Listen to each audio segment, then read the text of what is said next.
What is medical malpractice?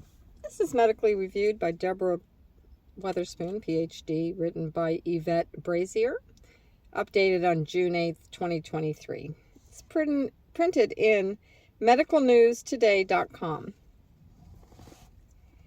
Medical malpractice occurs when a healthcare professional neglects to provide appropriate treatment, take appropriate action, or gives substandard treatment that causes harm, injury, or death to a person.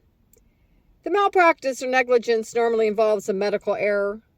This could be in diagnosis, medication dosage, health management, treatment, or aftercare. Medical malpractice law makes it possible for patients to recover compensation for any harms that result from substandard treatment. According to the Medical Malpractice Center in the United States, there is between 15,000 and 19,000 medical malpractice suits against doctors every year. The standards and regulations for medical malpractice can differ between countries and states. What is medical malpractice? An error, negligence, or omission can lead to a malpractice suit. A hospital doctor or healthcare professional is expected to provide a certain standard of care. The professional is not liable for all the harms a patient experiences.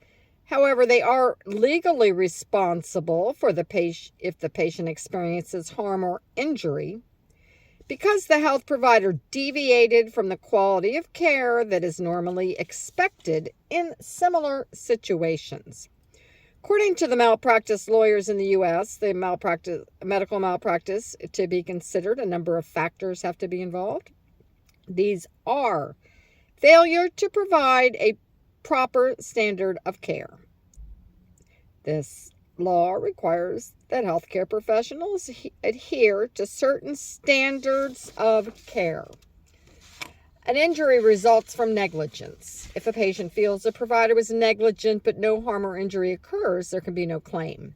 The patient must prove that negligence caused injury or harm, and that without the negligence, it would not have happened. The injury must have damaging consequences. The patient must show that the injury or harm caused by the medical negligence resulted in considerable damage. Considerable damage could be suffering, enduring hardship, constant pain, considerable loss of income, and disability. Law states that the case of medical malpractice to be considered, the following must be true.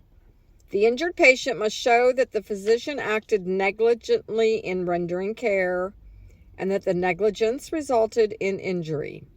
To do so, 4 legal elements must be proven.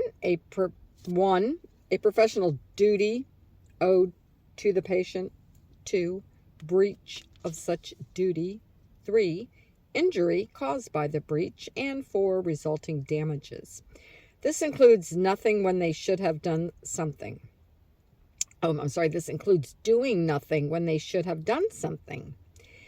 And this may be considered an act of omission or a negligence. Dissatisfaction with the outcome of treatment does not imply malpractice. It's only malpractice when there is negligence and injury, and the negligence causes the harm or injury.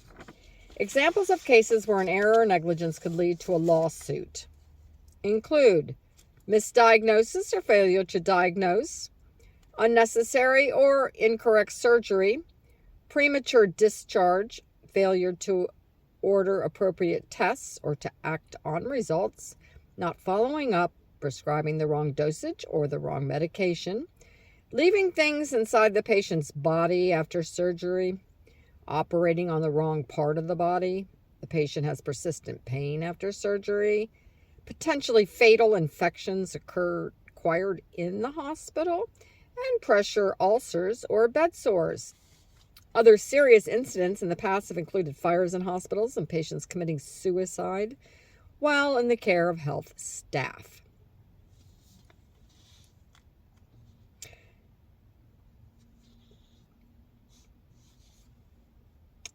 blood thinners can lower the risk of stroke and heart attack by preventing clots from developing in the veins and arteries, but at higher doses, they can also increase the risk of bleeding. In 2013, the BMJ published findings indicating that the main cause of malpractice was misdiagnosis or delayed diagnosis. In 2016, Johns Hopkins scientists suggested that medical errors should rank as the third leading cause of death in the U.S. after heart disease and cancer.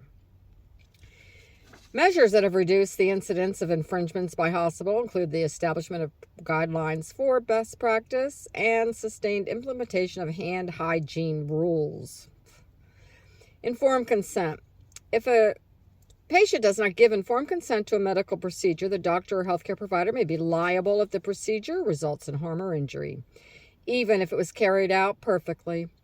If a surgeon does not inform the patient that a procedure involves a 30% risk of losing a limb, and the patient loses a limb, the doctor will be liable, even if the operation was done perfectly. This is because the patient may have opted not to go ahead if they'd been informed of the risk. A malpractice case can be stressful for all parties. The plaintiff is the person who complains. This can be the patient, a legally designated person who acts on the patient's behalf, or if the patient died, the executor or administrator of the patient's estate. In legal terms, the plaintiff is the person who brings a case against another in a court of law. The person who initiates the suit, the one who is suing. The defendant and the party who is being sued.